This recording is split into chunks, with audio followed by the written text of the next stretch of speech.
A Columbia study tracked 22 founders who sold their company for life-changing amounts.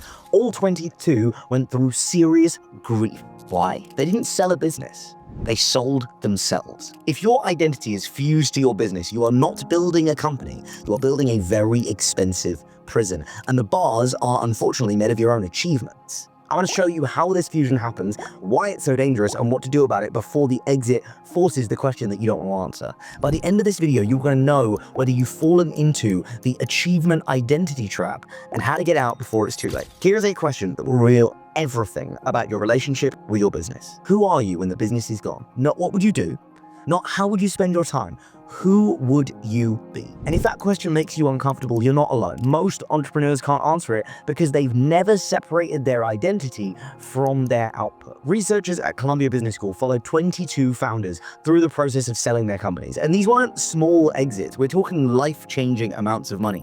8 figures, 9 figures, the kind of money that should solve every problem and create an abundance of opportunity.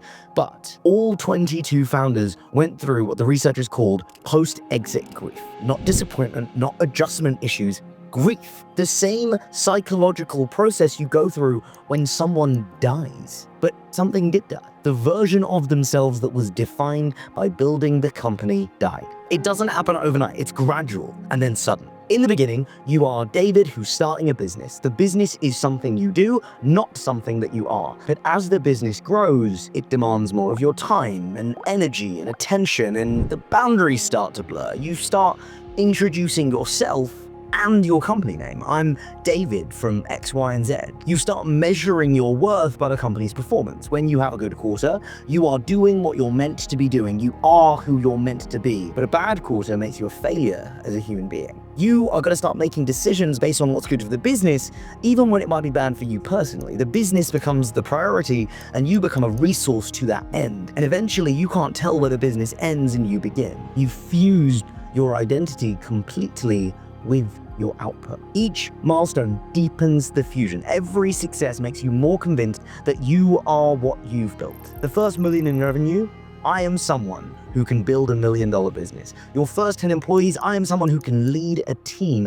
The first major client means I am someone who can land big deals. Each achievement becomes evidence of who you are rather than something that you did. And the more evidence that you accumulate, the more your identity depends on continuing to accumulate it. Here are the questions that reveal whether you've fallen into the trap. When someone asks, what do you answer with your title or do you answer with who you are as a person? When the business has a bad month, do you feel like a failure or do you just see it as information about what to adjust? And when you're imagining selling the business, does it feel like you'll go insane with all the free time? Or does it feel like this is the final hurdle in this race? If you couldn't work for 6 months, how would you spend your time? Would you even know how? Would you even know who you are when you're doing it? Can you have a conversation at a dinner party without talking about what you do for work? Can you be interesting to people who don't give a shit that you're an entrepreneur? You'd think that having enough money to never work again would solve the identity problem. It doesn't. It makes it worse. When you're still building, you can tell yourself that once you reach the next milestone, you'll figure out who you are apart from the business. But when you've reached all the milestones and you still don't know, the existential crisis hits hard. Plus, wealth removes the external structure that was organizing your life. When you don't have to work, when you don't have meetings and deadlines and fires to put out, you're left alone with the question, who am I when I'm not performing? Here's what typically happens when identity-fused founders exit. The first, 3 months are relief and euphoria. I'm free, I can do anything. Months 4 to 6 are restlessness. I should probably start thinking about what's next. And then 7 through 12 is depression. Who am I if I'm not building anything? What is the point of all of this? After 2 years, either they start another company, often unsuccessfully because they're building from the wound, not from the vision, or they spiral into what looks like early retirement, but feels like slow death. The lucky ones figure out how to rebuild their identity from scratch. The unlucky ones never recover. You don't have to wait to the exit to see if you're headed for this. Here are the early warning signs. You can't take a real vacation. Even when you are physically away from work, you are mentally still there. Your relationships are in tatters because you are always on. Your spouse or your partner feels like they are competing with the business for your attention. You feel guilty when you're not working. Rest feels like laziness. Presence feels like wasted time, and you define success entirely in business terms.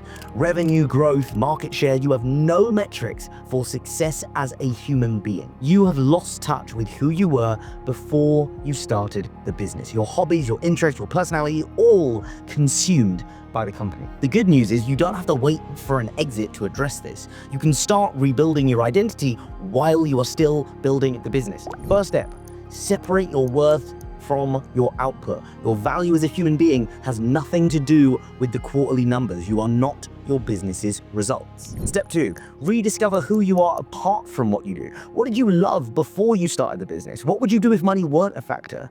Who were you before you became a founder? Step 3, build identity anchors outside of work. Are you a father? Are you a husband? Are you a member of your church? Are you a person of faith? Are you a community member? These identities need to be as strong as your professional identity. Step 4, practice presence. Learn to be fully where you are instead of always thinking about the next thing.